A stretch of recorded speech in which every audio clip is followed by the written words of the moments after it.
Well, it's I often try to go back and see what kind of fascination I had as a child, and this was some of these musicals were, you know, the Fred Astaire and Gene Kelly, whatever, was on television when I was a child, and this was always very appealing. So I thought maybe I could recreate some of that, or start from the fascination I had way back then. I don't know if musical is melodrama. Of course it is. It's the family of melodrama in a sense, but musicals, or the ones I saw when I was a child, was never really dangerous. They were never really. You didn't cry. Oh, that's very unusual. It's actually more. Musical is the same thing as an operetto in Danish operette. That is a theater thing, and that has always been characterized by being very light. And these musicals that I started to see were very light. Then, of course, came a fantastic musical, West Side Story, that was not so light. That was kind of more like melodrama thing, or dramatic story. But no melodrama. I wouldn't call it. It's. I think that the essential feeling that they, bring to me when I think about it is this lightness, and that's why you can also compare them with the music videos today, because that's kind of lightness is what they bring, because it is a form. It doesn't demand very much of you, almost nothing. It's pleasure just to see it, and no light. Light is a good word. Okay, and by comparison, is Dancer in the Dark heavy? I have tried, or my idea was, I don't know if I have tried or if I have succeeded, but my idea was to put in more melodrama, in the sense that, the difference between an opera and an operetto, is it called an operetto in English? Yeah. Is that the heavy stuff is in the opera and the melodrama is in the opera, whereas the other thing is much lighter. So I've and then again you could say also West Side Story is more of an opera story than Singing in the Rain, where they just, what can they lose, a career? That she loses a career. Debbie Reynolds almost loses a career. Or no, she gets a career. I don't know. Blah blah. It's kind of smaller things normally that happens in a musical. So I've tried to kind of, or I would like to have achieved that you take it seriously in the same way as you do with an opera. And I was told, I haven't been there myself, but I was told that,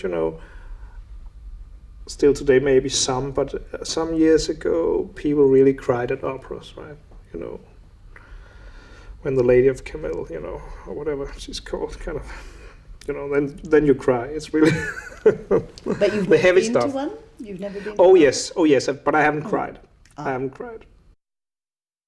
The problem, of course, the problem when the music suddenly, pours down from the sky, then you have a tendency to do like, in the Muppet shows, where they kind of, looked up to see where all the violins are located. And that, of course, takes some of the pain and the danger away from the whole thing.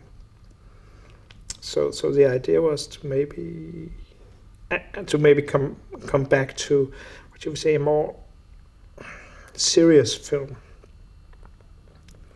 And I must say that the little trick that I have used for these music numbers in this film, I'm not very proud of this idea that she has these fantasies, or she has this ability to hear music in every day, sounds from everyday life. Well, I like the idea, but I'm not very proud of the fact that we haven't dared to go all the way and make a cleaner musical in that sense. You know, where they start to sing for no reason. But that might be next time. This technique that I've used before, you know, with the handle camera, and especially with video, so you have, you know, all the time you need, is getting away from, you know, the storyboards that we used to do, but also the music, the way we have produced these music scenes. We have tried to what should we say, keep this random effect or life or whatever by putting up a lot of fixed cameras instead of, you know, staging a scene for a camera. Then we put up a lot of cameras, not enough. We should have used some more, but it was it should enable you not to control the scene, right? So you just put up a lot of cameras and then you get some gifts. Or early on in my career, if I'd made a musical, I would have made it a very traditional way with a lot of tracking shots and craning shots. It's logical. That's how you do it. That's what makes, you know, image and music work together. It's a pleasure. But now, you know, I have a tendency to put down rules for myself. So I thought, no, let's go in the opposite direction and do only fixed cameras. So this is all fixed cameras. These and remote controlled. No, they're only fixed. And then we get what we. If somebody moves in front of the camera, then we get something.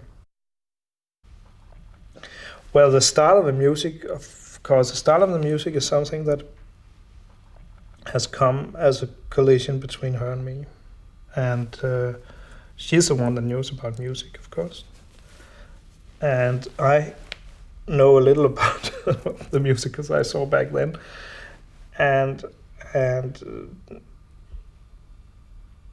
the film is about a woman who likes the same musicals as I did back then.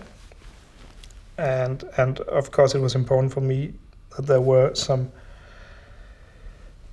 themes or whatever, some feelings from these musicals that then kind of also collided with a documentary style, with a character, whatever, and also with some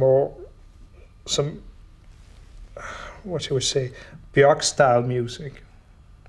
And that was kind of the collision I talked about between the. That was the idea all the time. So you never had in your head that it was going to be sort of lyrical Leonard Bernstein type. No, the biggest problem about making a musical is, of course, what music should you put in it, and I had no idea. I had absolutely no idea. So that is where Björk came in very handy, I must say. And I like the music that she has done very much. Some of it I had to learn to like, but I like it very much, and it's a big part of the film. It's not a big part of the story, since the story was written before she came in, but I couldn't have asked for any better performer and in any way. And no, she has it's an incredible performance, incredible. And it's not acted, I must say that. It's not acted, it's felt. And I think that Björk always talks about not a divine power, but a mystical power, right? And if there was any kind of mystical power behind this, then it was the fact that the two of us came together on this project. That was kind of mystical in the sense that I think, well, you can discuss the result, but there's so many things that make sense when you see Björk saying the lines that I had written without knowing her, which is, I think, beautiful.